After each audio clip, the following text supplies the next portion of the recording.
स्वामी समर्थ मित्रांनो, सकाळी नॉनव्हेज खाल्लं मग संध्याकाळी काहीतरी हिरवं खायला पाहिजे आणि सगळ्या फक्त हिरव्या भाज्या टाकून इंद्रायणी तांदूळाचा हा व्हेज पुलाव केला होता. छान असा वाटाणे, ब्रोकोली, शिमला मिरची, आलं, हिरवी मिरची, लसूण, तोंडली, सगळं कांदा, त्याचं सगळं डिस्क्रिप्शनमध्ये देणारच आहे. केला कसा आहे ते पहा.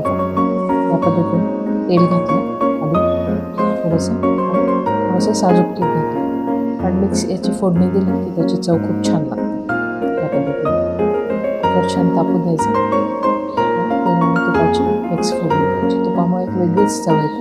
फक्त जिरं घालायचं, मोहरी नाही घालायची.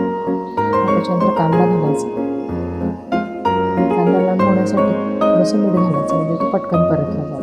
या पद्धतीने छान असं एका बाजूला पाणी गरम करायला ठेवलं आणि या भातामध्ये उकळतच पाणी घालायचं.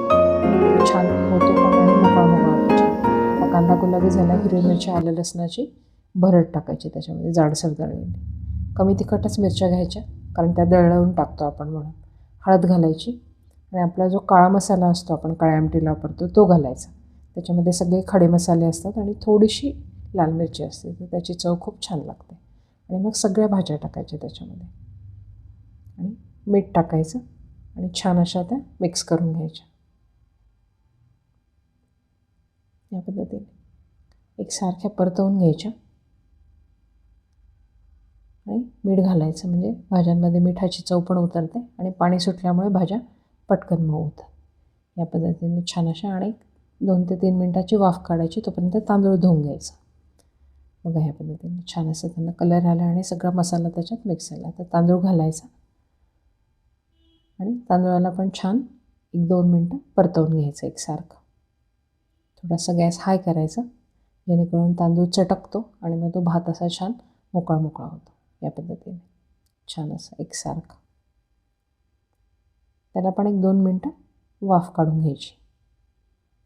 आणि मग त्याच्यामध्ये उकळलेलं जे गरम पाणी असतं ते तुमच्या तांदूळाचं जे प्रमाण असेल त्या प्रमाणाने तुम्ही ते पाणी घालायचं. उकळलेल्या पाण्यामुळे भात मोकळा पण होतो, चव पण छान लागते. मीठ चेक करून घेतलं, कोथिंबीर घातली आणि एक उकळी यायला त्याच्यावर झाकण ठेवून दिलं. थोडंसं साजूक तूप घातलं वरून परत, त्याची पण चव छान लागते. तुम्ही तुमच्या पद्धतीने घाला, तुम्हाला आवडत असेल तर घाला, पण खूप छान लागतं.